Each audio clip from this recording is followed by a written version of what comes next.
तरीके का early intervention centre शुरू करें। इससे छोटे बच्चों में जो कुछ भी तकलीफ छोटी उम्र में आते हैं उसको डिटेक्ट करना, उसके लिए ट्रीटमेंट करने के लिए NHM से एक RPSK का सेंटर आज इनाग्रेट करें।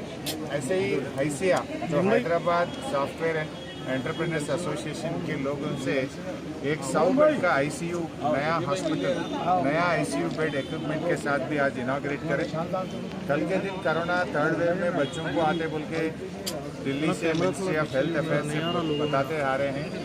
इसके लिए CM साहब ने 130 करोड़ रुपया सैंक्शन करके पूरी तेलंगाना में अगर से थर्ड वेव में छोटे बच्चों को कोरोना आए तो भी पूरी तरीके से तैयारी करके रखे। उसके लिए 500 बेड बनाए। उसके लिए जो इक्विपमेंट चाहिए और ऑक्सीजन का बेड्स चाहिए, ICU चाहिए, पूरा इंतज़ाम करके रखे हैं। और आगे भी किसी तरीके से भी कुछ कोरोना भी आए, पूरी तरीके से राष्ट्र सरकार की तरफ से तैयारी करके रखें।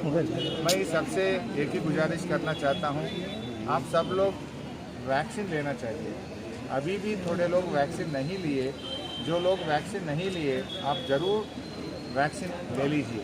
आपके अर्बन हेल्थ सेंटर में, बस्ती दवाखाना में और हमारे हेल्थ डिपार्टमेंट के लोग भी और महल्ले में भी आके लोगों से पूछ रहे, घर घर सर्वे भी कर रहे हैं। जो पहले वैक्सीन लिए वो लोग ज़रूर दूसरा वैक्सीन लेना चाहिए। जो पहले वैक्सीन भी नहीं लिए वो लोग भी वैक्सीन लेना चाहिए। वैक्सीन से कल के दिन कोरोना भी आए आप सेफ होगा, आपका लाइफ रिस्क कम हो जाएगा। इस वास्ते जितने भी महल्ले में लोग हैं, जो 18 साल के उम्र से ऊपर लोग हैं, हर आदमी वैक्सीन लेना चाहिए।